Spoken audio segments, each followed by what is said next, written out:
One gift high on many's wish list typically comes from one company. We're talking Apple. And while Christmas Eve is still more than 3 months away, it is Apple Eve. Tomorrow, Apple is set to announce its latest high-tech gear. Here with more is tech and consumer product expert Cassie Slane. Cassie, an exciting time. Apple unveiling a new phrase as well. It's called Glowtime. Cassie, what is Glowtime? Tell me what that means.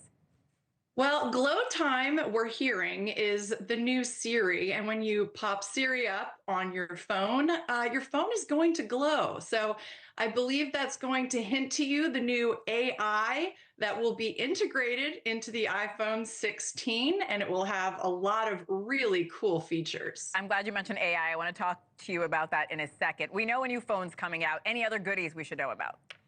Yeah, so aside from the iPhone 16, which is going to be really the big announcement, we're also going to hear about what I'm hearing 3 new Apple Watches. So that's according to recent reports. They'll be thinner and they'll have enhanced capabilities.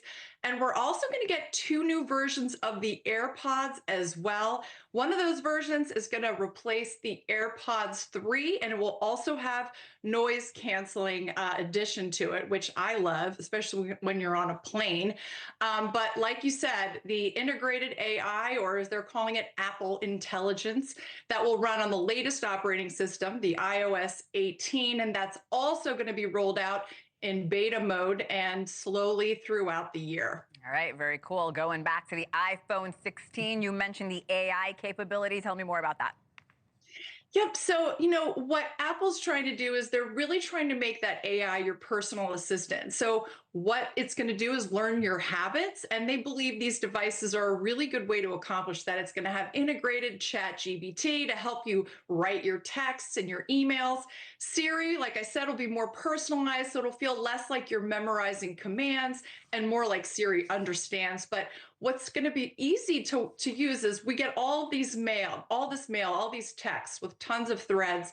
And what it's going to do is it's going to give you a priority section, surfacing the most important threads at the top of the inbox and summarizing your long text so you don't have to go through it piece by piece. It's going to make it a lot easier for you. That does sound very easy to use. Casey, there's a woman that works with us, one of our team members who we love. She has an iPhone 8. Will these older phones support these new AI features? Or should we just get rid of them and move on?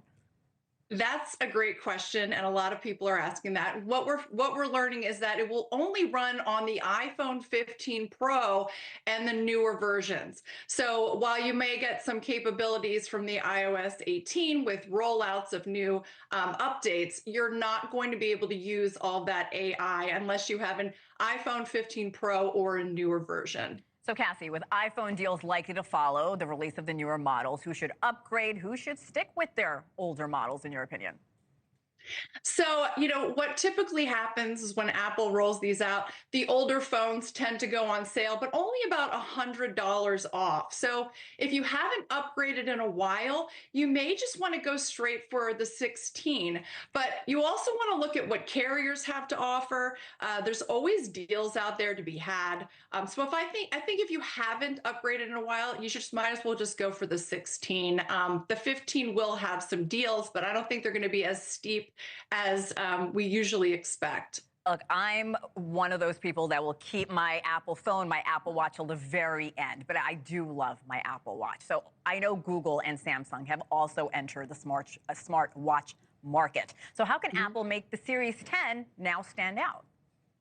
So what they're doing is they're possibly adding 3 watches: the Apple Series 10, the Apple Watch Ultra 3, and the more affordable SE.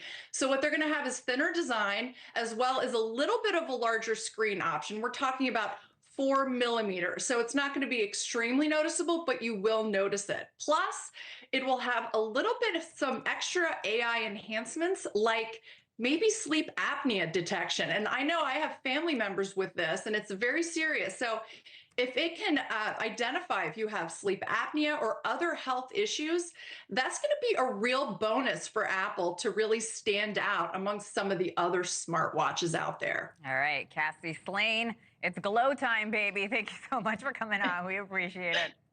Great to be here. Thanks.